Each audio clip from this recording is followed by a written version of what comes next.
Assalamu alaikum wa rahmatullah, brothers and sisters. Jazakumullah khair for tuning in for our tafsirah program every Friday night.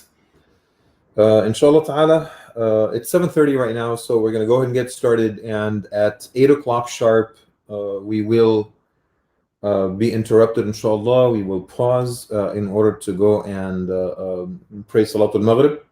So again, inshallah, 8 o'clock, we will pause and perform Salatul Maghrib, inshallah.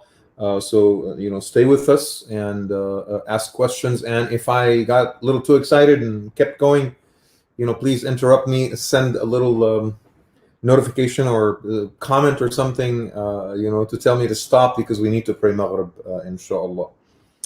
So again, we're just gonna, hold off on Maghrib for about 15 minutes and we will go ahead and pray, inshallah ta'ala. So tonight, inshallah, is Surah Yussuf. So open up your Qur'ans. We will start with ayah number 36 tonight in Surah Yussuf, inshallah. We're going to cover maybe about 20 verses of Surah Yussuf tonight, inshallah. So open up your Qur'ans and let's do this together with the grace of Allah subhanahu wa ta'ala. أعوذ بالله من الشيطان الرجيم بسم الله الرحمن الرحيم الحمد لله رب العالمين والصلاة والسلام على محمد وعلى آله وصحبه أجمعين. I begin in the name of Allah. I invoke His peace and blessings upon our beloved Prophet Muhammad sallallahu alaihi wasallam, and I ask Allah to extend His blessings to the Prophet's family, his companions and followers, and all the men and women that walk in their footsteps. And I ask Allah subhanahu wa ta'ala to make each and every one of us among them. Allahumma ameen. It has been an incredible journey so far. Subhanallah, we've been navigating together through one of the most incredible tales that the Quran ever told. This is a surah about the art of surrender to Allah subhanahu wa ta'ala. It's a surah about the art of submitting to Allah subhanahu wa ta'ala, of trusting the tadbir, right? This is the key word to this surah, the tadbir of Allah, the management, the micromanagement of Allah subhanahu wa ta'ala, the subtle presence of Allah subhanahu wa ta'ala in our lives.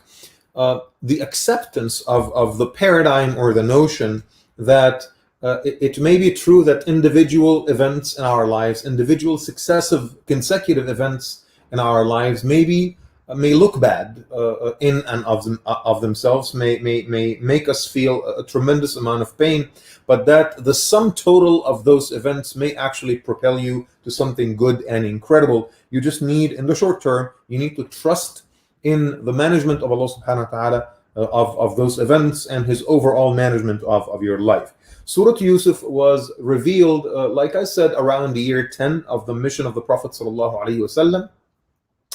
And, it was basically towards the end of the economic boycott. And as I said many times before, the economic boycott was one last desperate attempt by Mecca, by the people of Quraysh, to basically stall the progress of Islam. And so they decided to put all the Muslims, in the outskirts of Mecca, in a territory that was basically owned by the tribe of Banu Hashim, Abu Talib, the Prophet's uncle, and they sever ties with them completely. So no one buys from them, they don't buy from anyone, no business transactions, no social transactions, no economic transactions, you don't get married to them, they don't get married to your family, nothing. You don't even say salam to them. And for 3 years, the Muslims literally survived off of, smuggled food and dried leaves, and it was really bad. Many Muslims died in that, in the boycott. And the Prophet ﷺ and the Muslims, they tried everything. They put every single ounce of effort in their capacity, but they also realized that there is a limitation to human effort, right? That relief comes from the most unexpected directions. Hisham ibn Umar, one of the non-Muslim leaders of Quraysh from the tribe of Banu Lu'ay ibn Amir, he led a cohort of other Meccan leaders, and they basically rebelled.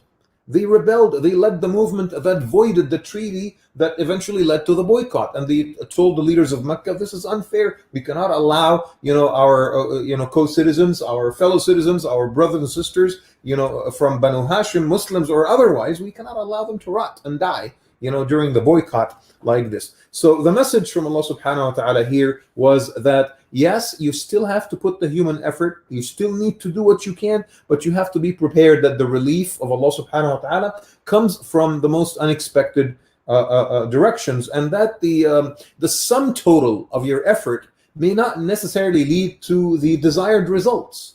Maybe I put efforts, like I said during Jum'ah today, I put efforts A, B, C, and D in order to get X. Maybe you'll get Y. Maybe you'll get M, right? You will get something else. But you have to be prepared for Allah subhanahu wa ta'ala adjusting your plan. He still requires you to put the effort. So you look at the story of Yusuf alayhi salam. Yusuf, the human being. The story basically highlights the ebbs and flows of Yusuf's life, in snapshots, more like theatrical scenes, if you will. Every scene in and of itself, highlights a part of his story or part of his life. Sometimes he's up here and sometimes he's down there. And then sometimes he goes up here again and sometimes he's down there, one more time. And you look at it, when you are in the midst of that whirlwind, of that storm, you just don't understand the wisdom. But when you step back and you look at the entirety of Yusuf's life, you realize that, it all makes sense. The Muslims and the Prophet ﷺ were sort of like imprisoned in this wide open prison. Yusuf ﷺ was literally imprisoned, in a literal sense, in slavery, but in a metaphorical sense, he was imprisoned in slavery, but in a literal sense, he eventually got imprisoned, unjustly imprisoned in jail, right? So it starts with Yusuf, the happy child, favored by his father, Yaqub alayhi salam. He has this incredible dream, seeing his brothers and his father and his mother prostrating to him. 11 كوكبا, 11 stars, والشمس والقمر, and the sun and the moon prostrating to me. A dream that is supposed to put him on the course of prophethood, right? But then what happens right after? It propels his life into complete disarray, right? His brothers become extremely jealous. They collude, they conspire in order to hurt their little brother Yusuf, who's half brother, right, from another mother, right? They collude and conspire in order to hurt their brother and leave him in a desert well, right, for him to rot on his own, right? Devastated, broken, Jibreel alayhi salam comes to him and he basically inspires him. He makes him into a prophet. He receives divine revelation from Allah subhanahu wa ta'ala right then and there, right? So he feels like, okay, I am going to be saved. God is with me. God is going to deliver me. And then what happens right after, right? A caravan comes, picks him up, takes him as a slave, right? And then, his life is down again, right? He's bought, purchased by a nobleman of Egypt, Azizu Misr, the Quran calls him, right? But, he was a just man. He was a righteous man. He was a good man who honors Yusuf alayhi salam. He did not have children of his own, so he treated Yusuf like he was his own child, right? Elevated him in the house, right? Made him into something more honorable, right? Really took care of him, right? So Yusuf alayhi salam is realizing that his life is, getting better again. And then what happens, right? He gets seduced by the woman that is supposed to treat him like his own mother, right? He gets seduced by this woman. She had, true and sincere affections towards him, but he did not justify her behavior and her advances, right? So he was about to literally fall for it. Right? His life is down here again. He's about to fall for it. And Allah subhanahu wa ta'ala shows him a sign that the Quran, we covered all of this, last Friday night. And he's out of the water when his master walks into the room, and it was proven that he was innocent, that it was all her perpetration, her fault. He thought that he was out of the water for a minute there, but then what happened after that? The other noble women of Egyptian high society, they started talking, and the rumors are spreading around, and people are talking. Oh my God, what is happening between Yusuf and Zulaykha and all this stuff? So she invites all of them and she shows them Yusuf. This is the object of your blame, and I'm not going to let him go. He will do what I command him to do, otherwise he ends up in jail. although the truth was revealed to everyone, everybody knew what was going on here, right? That this is just the lust of the noble woman Zulaykha, and that Yusuf was innocent. But the politics of high society, the desire to cover up this public scandal, compelled them ultimately to basically put Yusuf in jail, right? Of course, if you're in the middle of all of this, it is very difficult, nearly impossible, to see the wisdom behind all of that. But as I said last Friday, what many people miss here is that even Yusuf alayhi salam, unbeknownst to him, Allah subhanahu wa ta'ala was preparing the legend.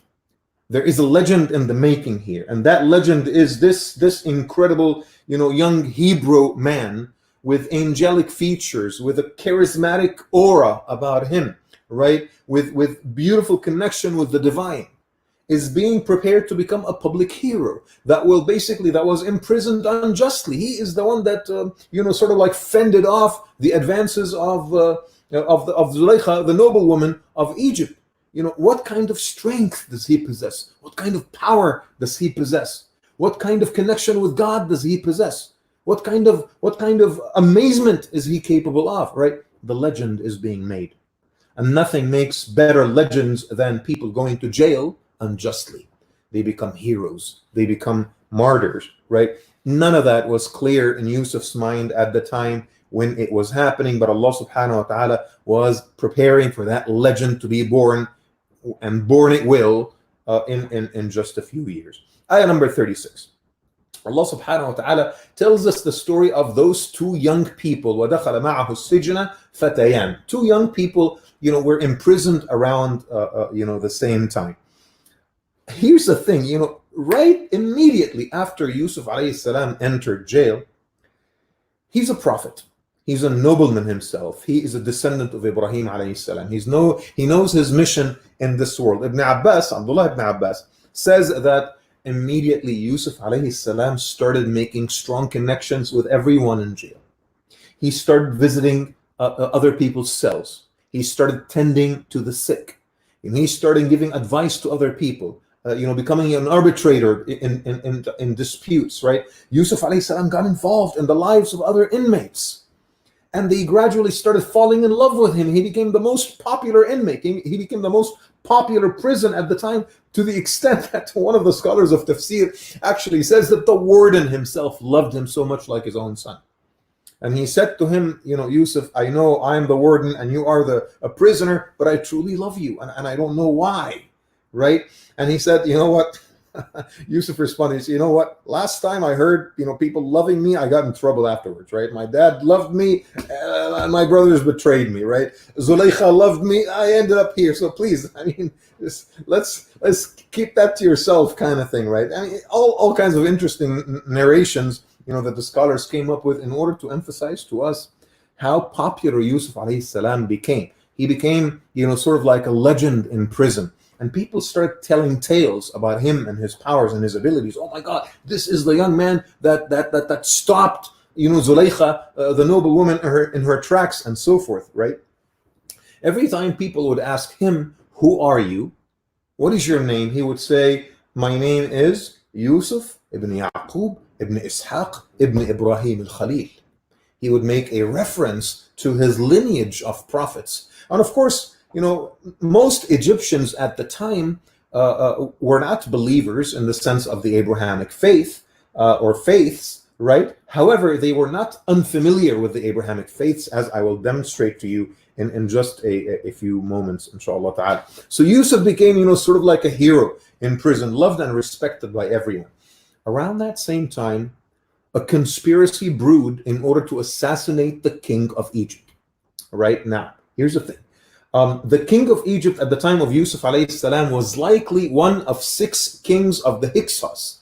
The Hyksos were Semites, were actually Arabs. They were Arabs, nomadic Arab tribes from northern Arabia and southern Syria, present-day Jordan, that area, that basically conquered Egypt and successfully controlled Egypt, for about 250 years, from about 1750 to 1500 BC, right? About 250 years, a dynasty of Hyksos kings that were Semites.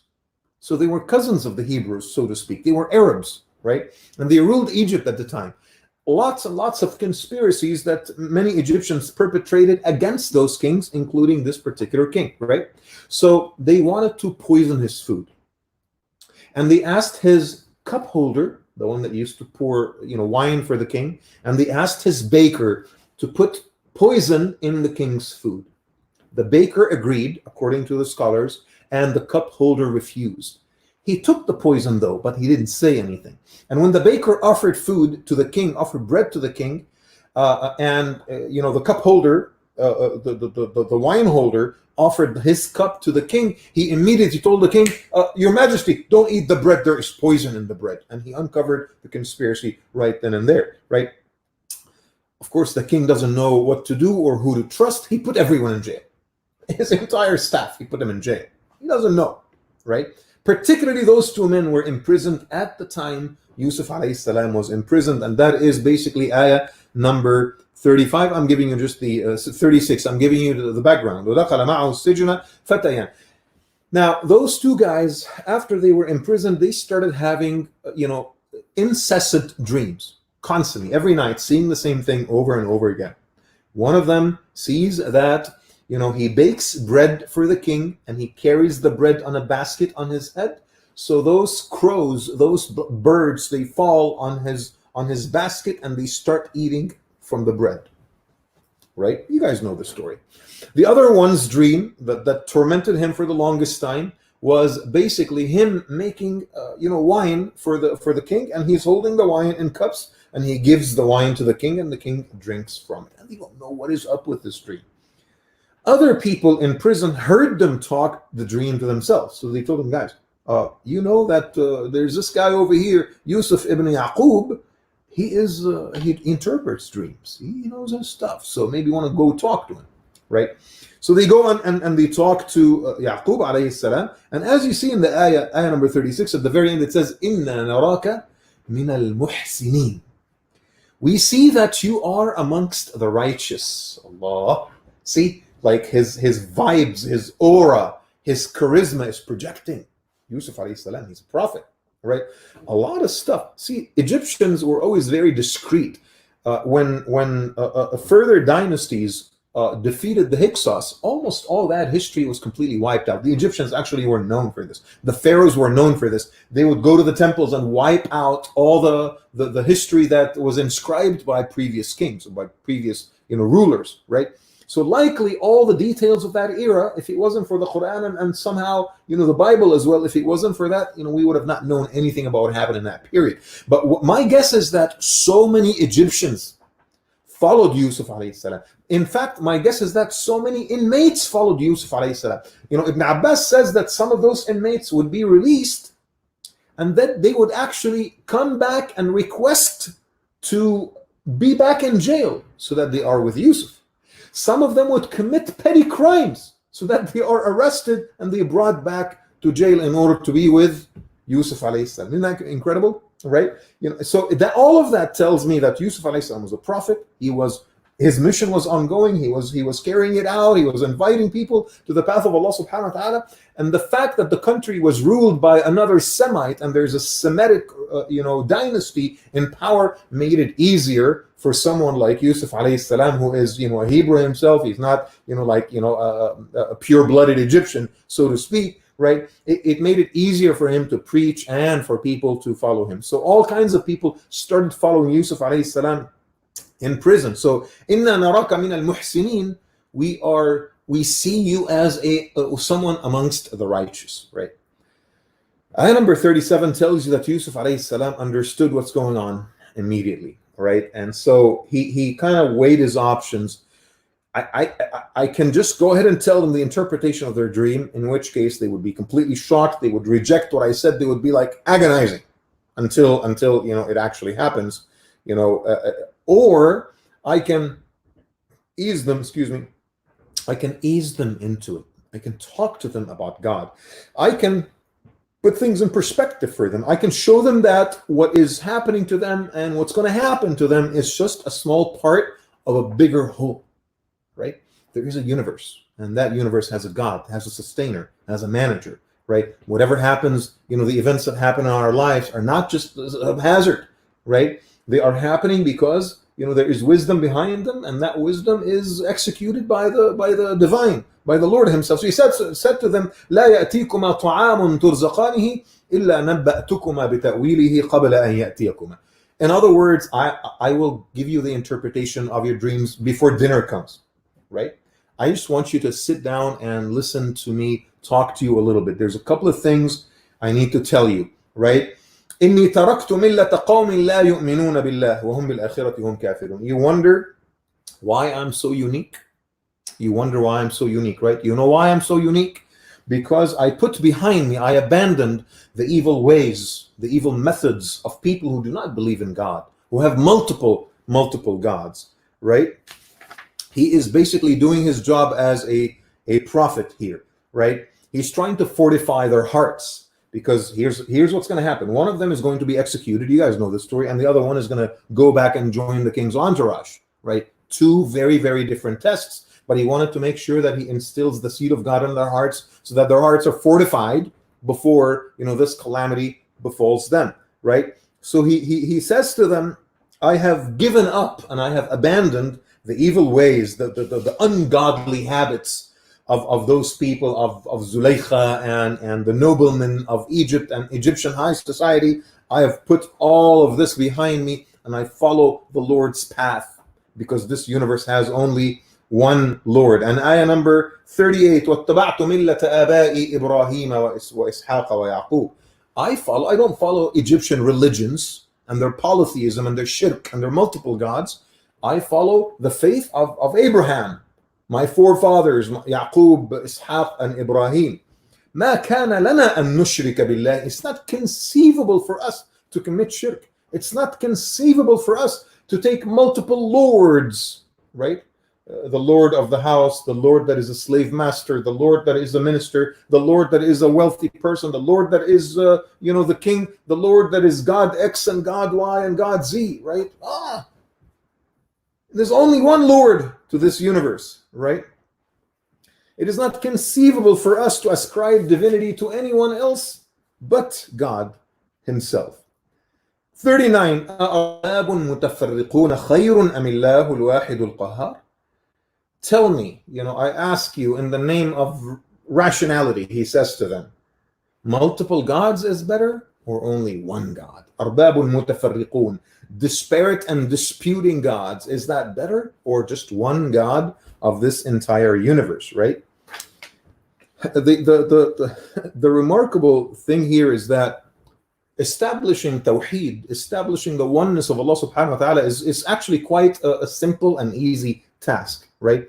I've talked about this before. I've talked about it in tafsir. I've talked about it with my halaqah in multiple sessions with my students. How do you establish that the universe has only one God and not multiple gods? If you talk to someone who belongs to a faith that advocates for multiple gods, how do you kill the conversation in literally less than 60 seconds, right? This is how you do it, right? You tell them, is God finite or God is infinite? If they say that God is finite, then God is not God. But if they say that God is infinite, then there can only be one God, because by definition, if an object is infinite, then it occupies any other space that other objects could potentially occupy. It's like saying, this table is infinite. And when I say that this table is infinite, that means there is no other tables. There are no other tables. If I say that there is only one God, and that God is infinite, then there is no room for any other gods in the universe. This is just, mathematical logic, right? So shirk is killed in 1 second, and that's what he did with them. You don't report to this Lord and that Lord. You're not accountable to this person and that person. You're only accountable to Allah subhanahu wa ta'ala. And now he realized that, he spoke with them for a couple of hours. He realized that their hearts are now ready to strike the truth, right? Ayah number 41, Ya صاحبي السجن, my fellow inmates. أما أحدكما فيسقي ربه خمرا. One of you will be serving his king, his Lord, wine. وأما الآخر فيصلب فتأكل الطير من رأسه. And the other will be crucified, and the birds will basically be picking at your head, picking at your brain, right? That's what's happening. That's what's going down with you guys. He could have said that earlier, but it would have been kind of, a little devastating for them. So Yusuf alayhi salam, with the wisdom of a prophet, decided to, just wait a little bit before he strikes them with the truth, and throw the truth in their faces. He had primed their hearts, to basically accept that reality. But then Yusuf alayhi salam, the scholars say that 3 days later, this is exactly what happened. The soldiers came, they took, the baker, and they took him to be executed, basically be crucified. And then other soldiers, they summoned the cupbearer and brought him and decided to bring him back, at the behest of the king, right? So while he was leaving, he asked the guards to just wait for 1 second. And he leaned on this other inmate, the cupbearer, and the wine bearer, and he told him, "Udhkurni 'inda rabbik," right? This is ayah 42. وقال للذي ظن أنه ناج منهما اذكرني عند ربك. He said to the one whom he considered saved. Again, Yusuf alayhi salam interprets the dreams. Allah subhanahu wa ta'ala is the one that gets stuff done. So he could not say with certainty. But he said to this man, to the cupbearer, "Udhkurni 'inda rabbik." Mention me in your Lord's presence. And the scholars have had 3 theories about what that actually means, because it continues in فَأَنْسَاهُ الشَّيْطَانُ ذِكْرَ رَبِّهِ. Shaitan caused him to forget to remember his Lord, or to mention to his Lord. فَلَبِثَ فِي السِّجْنِ بِضْعَ سِنِينَ. That's why he stayed for a few years in jail. Who are we talking? All these pronouns, what are they a reference to? So Yusuf alayhi salam leans on the cupbearer and he says to him, "Udhkurni 'inda rabbik." Mention me in the presence of your Lord. Some of the scholars say that Yusuf alayhi salam was asking him to basically intercede on his behalf with the king. Lord here, Rabbik, is a reference to the king. And that because Yusuf alayhi salam was seeking the help of a human, that's the moment where Allah Shaitan caused him to forget his own God, his own Lord, right? So he asked the cup holder to mention Yusuf. Yusuf is asking the cup holder to mention him with the king, right? And that was wrong, because he was supposed to only seek the help from Allah subhanahu wa ta'ala. That was a shaitan moment. And there's all these remarkable stories about how Jibreel came to Yusuf alayhi salam in his cell and reprimanded him, all a little bit over the edge, if you ask me, because ultimately what Yusuf alayhi salam was doing is that he was utilizing the means. He was not being out of line here. He was utilizing the means. This is what Allah subhanahu wa ta'ala would want him to do, right? The other theory is that Yusuf alayhi salam had converted these guys to Islam. So he leans on the cupbearer and he says to him, "Udhkurni 'inda rabbik," which means what? Pray for me. Pray for me. Pray that I am released from here soon. Subhanallah, right? And of course, this guy goes back to the king's court. He gets busy with the ways of the kings, with the busyness of the court, with the decadent lifestyle. So he completely forgets his commitment to Islam, his commitment to Allah subhanahu wa ta'ala. I mean, it's easier when you're in jail, you're spiritual, you convert to Islam, you join the brothers, right? And many people, when they are released from jail and back to, the same good old ways, kind of thing, right? So the scholars say, فَأَنْسَاهُ الشَّيْطَانُ ذِكْرَ رَبِّهِ. He stopped thinking of Allah. He stopped thinking of Yusuf, of what happened to him in jail. And that's why Yusuf ended up in jail for a few years. The third one, the third perspective, scholarly perspective, the scholars say that Yusuf alayhi salam asked, this man, the cupbearer, to basically mention him to the king and to ask the king to release him and to tell him about Yusuf. But the man got really busy and shaitan caused him to forget. And that's why Yusuf alayhi salam ended up, in jail a long time. Either way, if Yusuf was asking this man to pray for him or to mention him to the king, I am more comfortable with the second or the third interpretation, that this man got busy and he did not actually intercede on behalf of Yusuf, either with Allah or with his king. And that's why Yusuf alayhi salam had to stay in jail for a number of years, right? Despite his best efforts, despite his sincerity, despite building the best relationship with everyone, despite leaning on the cupbearer and asking him to intercede, he still remained in jail. Allah subhanahu wa ta'ala decided to keep him in jail, right? He didn't understand why that was happening to him, right? But Allah subhanahu wa ta'ala again was preparing him. He put the effort, and resolution is going to come years later. For now, Yusuf, you stay in jail. For now, Muhammad, you stay in the economic boycott. For now, world, you stay a hostage to the pandemic. That's how it is for now. That's how it's going to be for now. Only Allah subhanahu wa ta'ala brings relief, and he brings relief at the time of his choosing. If this were a theatrical scene, this is the moment where the curtains come down with Yusuf alayhi salam praying in his jail cell, waiting for the relief of Allah subhanahu wa ta'ala. What happens next? Let's break inshallah for 10 minutes, pray Salatul Maghrib, and come back. I'm going to leave everything. You guys leave your phones, your TVs on, and inshallah pray Maghrib, and we'll see you back here at 8:10. Jazakumullah khair.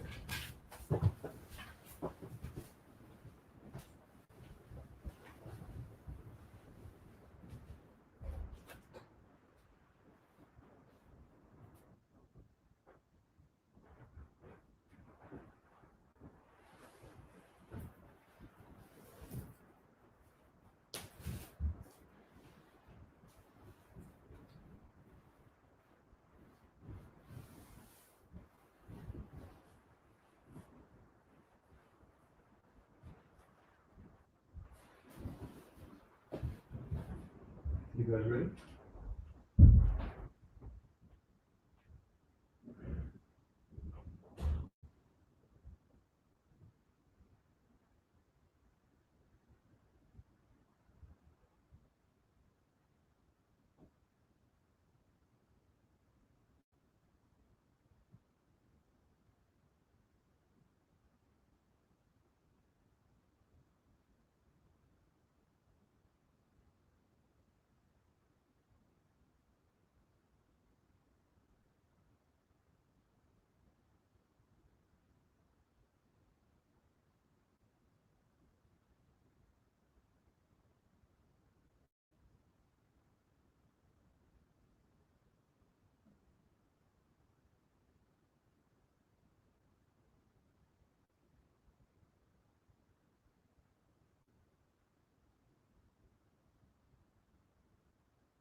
All right.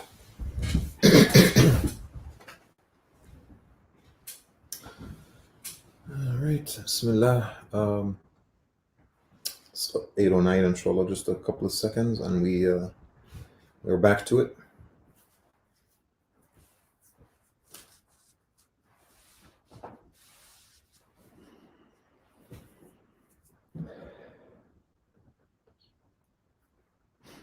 تقبل الله منا ومنكم. May Allah subhanahu wa ta'ala accept your prayers and your good deeds and your dua. We're back, inshallah, to our tafsirah program. Session number 5 in Surah Yussuf. And we are on ayah number 43, inshallah.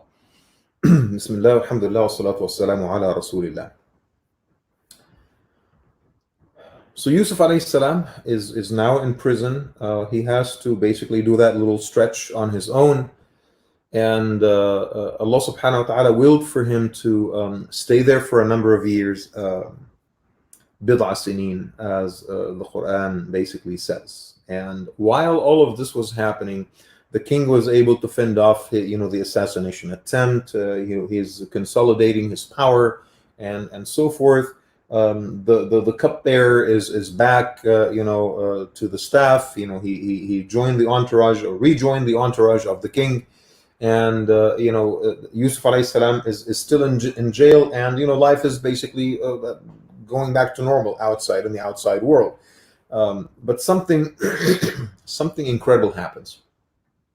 That was basically the event that Yusuf alayhi salam was being positioned to play the biggest and most important role with. Right? Sometimes we plan, but you should never. And that again, that is the essence of Surah Yusuf, is that you should give up the idea that I need to plan my life step by step until the very end. No, what you really do is that you take advantage of the means at your disposal. You take certain steps, you put efforts and endeavors not to achieve A, B, and C, rather to position yourself to that outside intervention that happens from Allah subhanahu wa ta'ala. And when it happens at a time of His choosing, you are ready right then and there. You may get to your master's degree from Stanford in biological sciences in order to get your PhD in that field and go work for the CDC. Maybe that was your plan. But you get your master's degree from Stanford, and you have a master's degree from Stanford, and so a European government hires you. The United Nations hire you, right? Something else completely different. Or maybe you meet the spouse of your dreams as a result, right? You don't know why this is happening, but what matters, and what really matters in this conversation, is that you still had to apply to Stanford. You still had to put the effort. Now, you put the effort with the intention of achieving a certain thing, but your heart needs to be open to the possibility that Allah subhanahu wa ta'ala may completely redirect your life. Yusuf alayhi salam doesn't know what's happening to him. He's in jail, he interprets dreams, he built good relations with everyone, he talked to the cupbearer before he leaves jail, and then he just sat there and waited for a few years, right? He didn't know what was going to happen, but this is what needed to happen in order for Yusuf alayhi salam to become relevant. And suddenly his skill set is exactly what the government needs. And as you can see, this is the third dream that the surah talks about now, right? So there is, the first dream that Yusuf alayhi salam himself had, the second dream that the two inmates had, and then the third dream is basically the king's dream. And now the king sees this incredible dream, and the dream is mentioned in ayah number 43. So he saw in his dream, 7 beautiful fat cows are being devoured by 7 really scary, sort of emaciated cows, right? Which is counterintuitive, right? And then he saw basically 7 ears of grain are being, and then he saw 7 ears of grain, and he saw 7 other 7 that were dried and withered. 7 بقرات سمان يأكلهن 7 عجاف و7 سنبلات خضر وأخرى يابسات. Right, so that was his dream. 7 fat cows are being devoured by 7 emaciated cows, and 7 beautiful green ears of grain, and 7 others that were withered and dried. Right. What is the interpretation of the dream? He invites his priests, he invites his aides, he invites his supporters, he invites all the scholars in the kingdom in order to interpret the dream. They kept going back and forth, back and forth, back and forth, and they told him, أضغاث أحلام. This is just a bunch of nonsense dreams. Your Majesty, sorry, أضغاث is plural of ضغث. ضغث is a bunch, right? In the story of Ayub alayhi salam in Surah Sad, وَخُذْ بِيَدِكَ ضِغْثًا فَضْرِبْ بِهِ وَلَا تَحْنَثْ. Carry a bunch of grass in your hand and strike with it, right? So adghaf is a bunch of what? Ahlam. I mean, come on, man. These are just, empty dreams. They're nonsense. They're not supposed to be interpreted. Don't worry about it, right? And it was at that moment that the cupbearer that had forgotten for the longest time suddenly was awakened. And he's like, oh my God, what am I doing with my life? I am supposed to be Muslim. I am supposed to be one of the followers of Yusuf alayhi salam. He brought the nur of Allah subhanahu wa ta'ala to my heart. And I got consumed with materialism. I got consumed with my life, all these years. And I left this poor man, sort of think of it this way, that his conscience, he grew a conscience, as they say. He grew a conscience. He kind of like, whatever. I'm pretty sure he didn't forget, right? He was like kind of like casted aside. I just later, tomorrow. I'm gonna become a better Muslim. I'll see what I need to do with Yusuf alayhi salam later, right? But he was at that moment that he grew a conscience, and he realized that he could not live his life like this again. That was his moment. That was Allah's sign to him. That was the message that Allah subhanahu wa ta'ala wanted to send him, that your intervention is needed right now, right? And so he basically goes up to the king. And as I said, and this is remarkable, the king was a Hyksos, and the Hyksos were Arabs. In fact, some of the scholars of tafsir call him by name. They say that his name is Ar-Rayyan ibn al-Walid. We're not 100% sure, but it makes perfect sense that he was a Semite, because that's the only way he would be open to releasing a Hebrew, another Semite, from jail, elevating him in status in the government, and also allowing his entire family and tribe to move to Egypt and settle there. That would have not happened, if it was actual pure blooded Egyptians in power, right? So I think that makes sense. So, this guy, the cupbearer, goes up to the king, and he says to him, I think I know the guy that can interpret your dream. He said, you know the guy? He said, yes. He said, all the priests don't, and you do? He says, yes, I swear. There's this man, his name is Yusuf. He's a Hebrew. He's in jail right now, for some crime that he may or may have not committed, but he is known. He has that reputation. The king at that point is desperate, and he kind of piqued his curiosity. A Hebrew in jail. I want to hear from this guy, right? So he gave the man permission to basically go and seek out the help of Yusuf alayhi salam. Ayah number 46. يوسف أيها الصديق أفتنا في سبع بقرات سمان. The cupbearer goes to prison. Now he goes as a messenger of the king. See how things turn in life. And that's exactly my point, right? You're here one day and you're there the other, right? You just have to keep putting the effort, and you remain patient, right? We're here, cooped up at home. I'm conducting tafsirah, Surah Yussuf. In fact, wallahi, if I show you my notes, it's hashtag Corona, right? All the lectures and talks and the khutbahs that I'm compiling, in this difficult period, I'm hashtagging them Corona, because that's history. We should never lose track of that history, so that we can look back at it and say Alhamdulillah, right?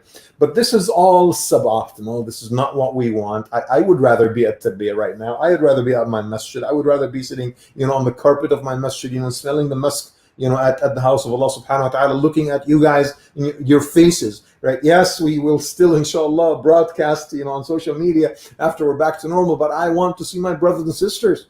You guys can see me, I cannot see you, right? This is all suboptimal. I don't like it either, right? But this is how it is now. We are here now, right? And Allah subhanahu wa ta'ala eventually will take us there. It's just a matter of time. And inshallah, it'll happen soon. The Prophet ﷺ and the Muslims, they stayed in the economic boycott for 3 years. Some of them died, brothers and sisters. Khadija and Abu Talib died immediately thereafter from the complications of the famine, right? And hunger and thirst. Right? Yusuf alayhi salam rotted in jail for years. And you are complaining that you've been at home for a month, right? Come on. We're stronger than that. We're stronger than that. Allah subhanahu wa ta'ala is testing us. See why Surah Yusuf is so relevant? You see the message from Allah subhanahu wa ta'ala to us right now, right? And so the cupbearer goes to Yusuf alayhi salam, right? Now he's the messenger of the king, and he addresses him in the most noble ways. Yusufu ayyuha siddiq. He calls him Siddiq, right? See how the maqam, the status of Yusuf alayhi salam is gradually being restored.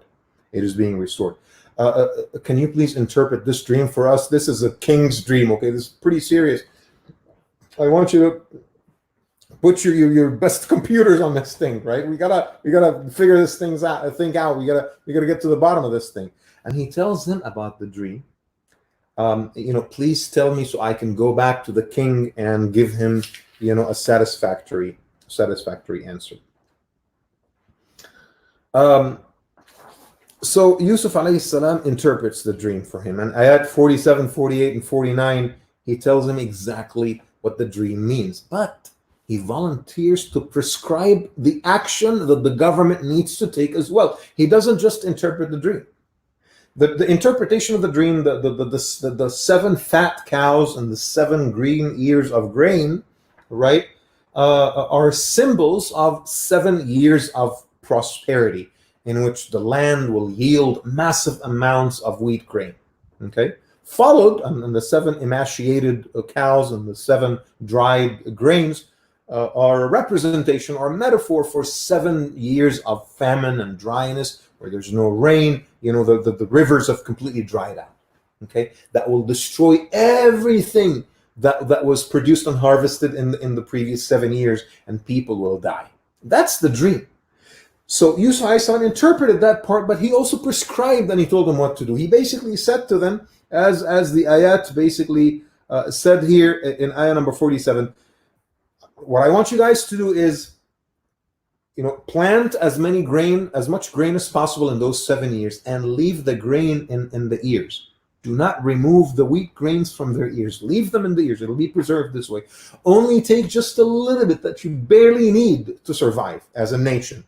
Okay? The entire country survives off of this stuff, right? Take only what you need as a nation and leave the rest in the ears. Because if you harvest it and people are just going to waste, hey, we have so much, let's just, eat it all. But you got to ration. You got to ration. The only way to ration is by leaving most of it in the grain, in the ears, and taking just enough grain for you to consume, right? And throughout those 7 years, we're going to leave most of the wheat grains in the ears. They will be followed by 7 terrible years. But we are smart, because we will have left most of the grain in the lands, and then we were going to start consuming it very slowly and gradually until those 7 tough years are over. So instead of living it up in the first 7 years and living a life of gluttony and filling our stomachs with food and being all hunky-dory because we had a great harvest, he said, no, we want to ration and expand our wheat harvest over 14 years. That's basically what he was saying. And then after that, it'll be followed by a year in which the relief will come from Allah subhanahu wa ta'ala. The people of Egypt were lucky because they were told beforehand what's going to happen to them. Now imagine if Yusuf was not there and they had to go through all this, and then they asked themselves, why is this happening to us, right? And that's when the king was truly, truly impressed. So ayah number 50, he says to the messengers, bring me this man. I want to see him. I'tuni bih. Okay. Now the messengers came to Yusuf alayhi salam. He's still in prison, right? He was not released yet. He could have said, yeah, I will tell you the interpretation of the dream only on condition that you guys will release me. That's not the kind of man that he was. Right? He was still strategic. He was still calculating, right? But he felt like, you know what? I'm asked to help. I will help. And I'll let Allah subhanahu wa ta'ala handle the rest. It's not tit for tat here, right? This is not a business transaction. Okay, I'm a prophet. I'm a noble person. Allah subhanahu wa ta'ala is on my side, right? It's okay. I don't need to worry, right? So the messengers came to him in order to tell him the king wants to talk to you. He still refused to go with them. And he said to them, can I ask you to do me a favor? Go back to the king and ask him about the women that cut their hands. Just ask him that. Tell him, Your Majesty, investigate the women that cut their hands, because it was because of the rumors and it was because of their pressure and because of the scandal that was created in their wake that I ended up here, essentially, right? He doesn't just want to be released, Yusuf alayhi salam. He wants to clear his name. He wants his reputation to be cleared as well. The king became very curious. Ayah number 51, he basically sent a messenger to those ladies. قال ما خطبكن إذ راوتن يوسف عن نفسه. What is the story between you guys and Yusuf? Is it really true that what is he being accused of? That he's a womanizer? That he goes around and he seduces women with his beauty and his charm? Right? What is it with you and Yusuf? Right? And subhanallah, Allah subhanahu wa ta'ala wanted to publicly clear his name while he's in jail. He was not doing anything. He stopped. He gave up on defending himself. He hasn't been defending himself, right? Inna Allah yudafi'u anil ladhina amanu. Allah subhanahu wa ta'ala defends the believers, right? قُلْنَا, in ayah number 51, حَاشَ لِلَّهِ مَا عَلِمْنَا عَلَيْهِ مِنْ سُوءٍ. may God protect us. We've never ever witnessed anything bad from Yusuf. We've never witnessed any trespass from Yusuf, any sinful behavior. He's the most noble person we've ever met. Okay. The pressure was mounting in society. All these women are coming forward and telling the story of what actually happened, and that pressure weighed down on Zulaykha himself, Imra'atul Aziz. See, years later, right? قالت امرأة العزيز الآن حصحص الحق أنا راودته عن نفسه. Now I have to come clean, and I confess. I will say the truth today. I am the one that seduced him. I am the one that made advances towards him. Right? It wasn't him, it was me. وَإِنَّهُ لَمِنَ الصَّادِقِينَ. Indeed, he has always been telling the truth. Yusuf أيها الصديق. Right? He was a Siddiq. عليه وعلى نبينا الصلاة والسلام. Ayah number 52. ذلك ليعلم أني لم أخنه بالغيب وأن الله لا يهدي كيد الخائنين. Let him know that I have never betrayed him, and that God never bless the guidance. Never bless with guidance the shameful schemes of the traitors.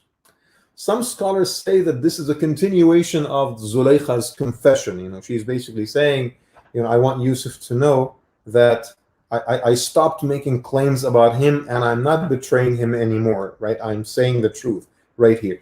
And Allah does not give his guidance to the traitors. In other words, she may have actually accepted the faith of Yusuf alayhi salam. She says Allah.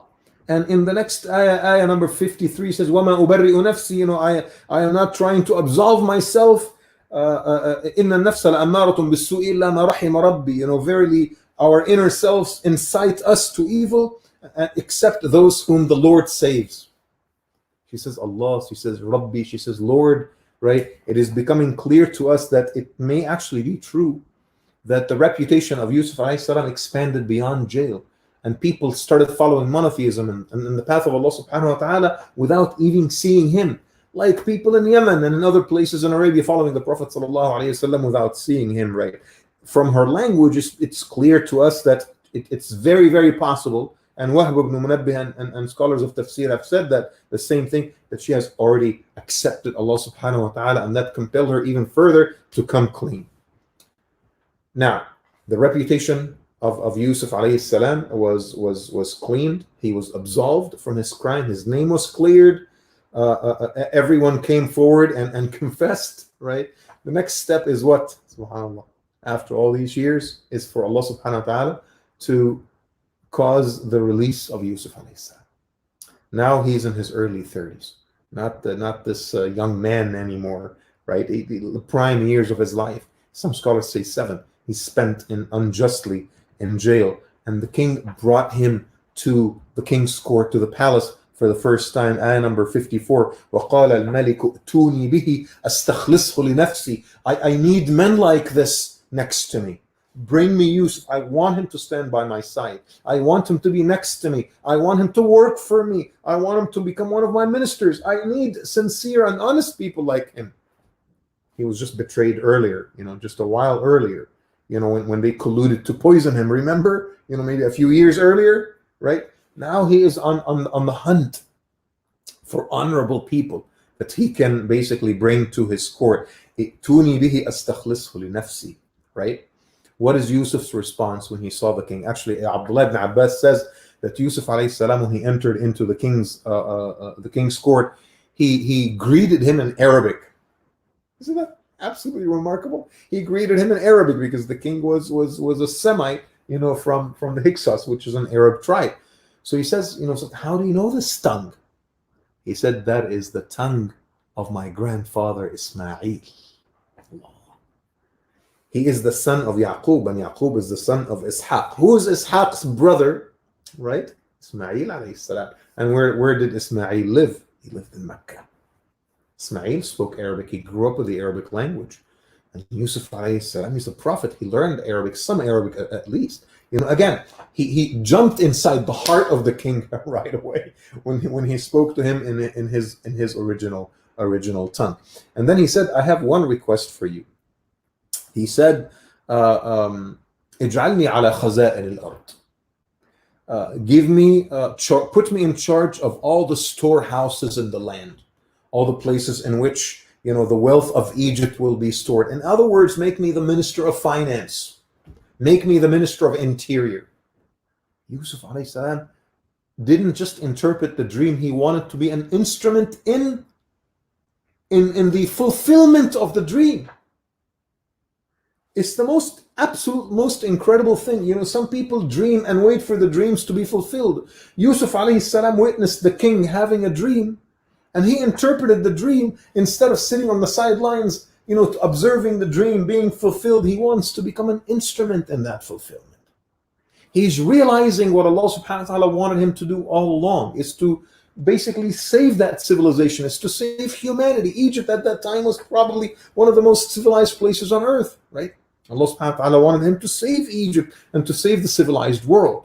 And he wanted to be a part in that process. Make me a minister of interior. Make me a minister of, I want to be in charge of the process by which all the grain is going to be rationed and saved and stored, and so on and so forth. Subhanallah.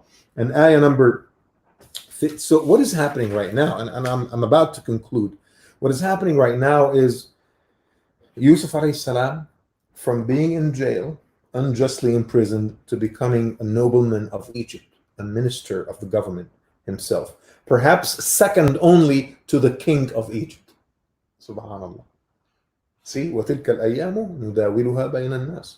The days are apportioned among men. Sometimes it's days of misfortune, sometimes it's days of fortune, right? A young child loved by his father having a little dream, and then he's in jail. You see the ebbs and flows in his life, and then he is back up again. Now he's a minister of Egypt, right? His name is cleared. He is a prophet. He has a large following. He works for a king that is a Semite just like he is, right?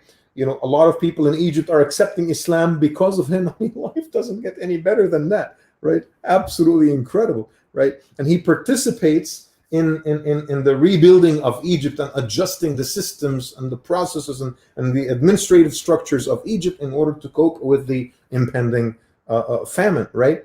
But here's the other thing, and Wahb ibn Munabbih, the scholar of Tafsir, also talks about this, and he says that while he was in jail, Zulaykha lost her husband. And she cried every single night because she was an instrument in the imprisonment of Yusuf alayhi salam. And that when she had a chance to come clean and to confess, she took that chance right away. And she started corresponding with the prince of Egypt, with Yusuf alayhi salam, until he finally agreed to meet her, according to Wahb ibn Munabbih. Many scholars don't agree with that perspective, but Wahb says that he agreed to meet her, and that he talked to her a little bit, initially, tried to sort of like, tell her how hurt he was because of what she did. But we are realizing that it is very possible that Yusuf loved her as well. And he asked her, do you still have love for me? And she said to him, my love for you has only increased exponentially, after I have realized what kind of man you truly are, right? And then he said to her, I loved you too, but what you requested of me was still unbecoming, because that's the thing. Love cannot be used as an excuse to do something haram, right? Because that's the greatest excuse to do, oh, they're in love, it's okay. No, it's not. I love you too, but I cannot use that as an excuse to engage in something that would be displeasing to Allah subhanahu wa ta'ala. There is such thing as marriage, right? Do you want to get married? And he proposed to her. And Wahb ibn Munabbih says that he proposed to her and he lived with her for the rest of his years, and he was absolutely happy with her as his spouse, right? Which again, an indication that she had already accepted Islam. In fact, Wahb says, when it was their wedding night and he realized that she was still virgin, and she was extremely embarrassed, and she told him, I'm so sorry, it's just my husband was not Potiphar, right? He was not able to have normal relations, right? And he understood the type of pressure that she was under her entire life. Again, none of that is an excuse still, but many scholars say that Yusuf alayhi salam ended up marrying her, and perhaps that explains ayah number 56. because the curtain on this scene is about to come down. Ayah number 56, Allah subhanahu wa ta'ala says, وَكَذَلِكَ مَكَّنَّا لِيُوسُفَ فِي الْأَرْضِ. We have established Yusuf securely in the land. Allah subhanahu wa ta'ala is now helping Yusuf fulfill his mission in this world. Now it's becoming all clear to him. نُصِيبُ بِرَحْمَتِنَا مَن نَشَاءُ. Our grace comes upon whomever we will, at the time that we will it. That's it. You have to wait for Allah subhanahu wa ta'ala to unfold the truth. You have to wait for relief to come. You do your part to exhaust all the means, but ultimately you have to wait and to ask Allah subhanahu wa ta'ala to bring that relief after having done every ounce of effort in your capacity until like you hit the wall and you say, Lord, that's it. Yeah, there's really nothing else for me to do. Now it's all on you, Lord. And I'm just going to wait for your relief with a good open heart. That's it, right?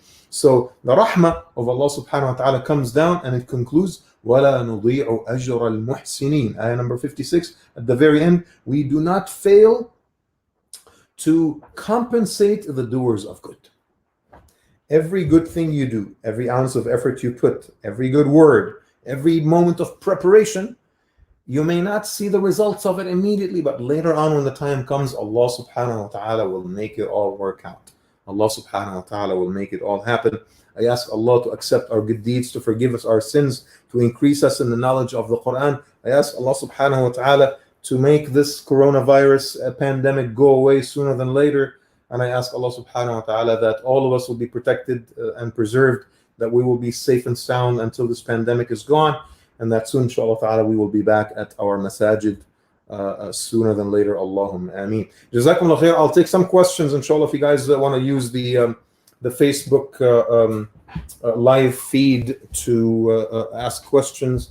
Let me make sure that I'm able to see the questions so I can wait, inshallah, for just 1 or 2 minutes here if you guys have any questions. And while you're thinking of your questions and typing them, wanted to share with you some announcements in the description of this video, and we do this every time just to make it easier on you. There's links to live.tarbiya.org, our live website. Gives you all kinds of information about all the stuff that we've been doing, but also gives you an opportunity to volunteer and an opportunity to give back to your masjid.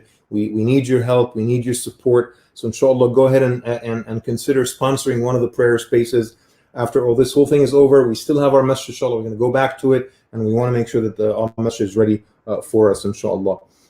So go ahead and take a look at the links, inshallah, in the description. At 9 p.m., Imam Kamran is going live with his Sunnah session, inshallah, so tune into that as well. A breath of relief is our latest effort to serve the community. So we are asking community members to basically to sew face masks and donate them to local hospitals. Let us know if you're interested. Sunday School Live, we also know that many students have lost their Sunday schools in the area, other masajid, other states. With the grace of Allah subhanahu wa ta'ala, we were capable to move our programs very quickly to social media and to the cybersphere. Many institutions did not have that same capacity. So if you're a child or any child that would like to partake in our Sunday school activities, we've opened it up for free every Sunday at 12:30 p.m. for half an hour. They can join us, inshallah, on the Sunday school khatira. This Monday at 3 p.m. There's a story time with Imam Kamran. Bring all the children, inshallah, and tune them in to our social media platforms. For all the youth, there's a TikTok challenge. You can get some more information about that on Instagram and Facebook. Rahma Unleashed. Again, if you know anyone that needs groceries or medication or is incapable of basically taking care of some of these basic necessities, we have volunteers that can drop off the things that they need. Text your name and your need to Tarbiya's number 916-800-4111. Last but not least, we want to make our Ramadan experience beautiful and alive. So bring your masjid home. If you cannot, it's very likely that we're not having Taraweeh at Tarbiya this year because of the pandemic, but we want the masjid to come to your house. So dedicate a little room or possibly a corner in your house put the a smart TV or a laptop or a screen in that corner, design it, put some Ramadan theme aesthetics in that section, and take a picture or a video of it, send it to us inshallah, and we are going to feature this in a Ramadan publication. Jazakumullah khair. So any questions about Surah Yusuf so far? I will take that as a no. Jazakumullah khair again for joining us. Please remember me and my family in your du'as. And don't forget to pray Isha inshallah together, Jama'ah, at home when it's due. Imam Kamran is going to be on at 9 p.m. And I'm looking forward inshallah to seeing you. We have our Quran team program every night at 7:30. And always look forward to being with the Book of Allah subhanahu wa ta'ala and all of you, inshallah. I actually do have a question here. Can you speak of the other aim of God?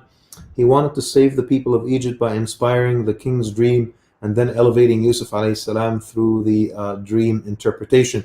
So there's so much of that I will talk about inshallah next time. We still have not understood fully the purpose of Yusuf alayhi salam in that story, right? He's being positioned to achieve something. Now he was able to save Egypt from famine. He became a minister of Egypt. Islam is spreading in the country. How is this playing out, and what is happening over here? Inshallah, I will talk more about that next time. A lot will be revealed, inshallah ta'ala. Jazakumullah khair again for tuning in. May Allah subhanahu wa ta'ala reward you, and I look forward to seeing you guys during our Quran team programs and all the other webinars and events and activities that we have online through the TarbiyaLive program. Even though this is all fun and everything, I still want to go back to my masjid. So I pray to Allah subhanahu wa ta'ala with fervor, with vigor, with zeal in every sajda that this thing will be over, so that we are back at our masjid inshallah ta'ala. Meanwhile, we're going to make the best of it, and we are going to surrender to the will of Allah subhanahu wa ta'ala, no matter what it is, until we see that relief. May Allah reward all of you guys. Jazakumullah khair. Assalamu alaikum wa rahmatullah.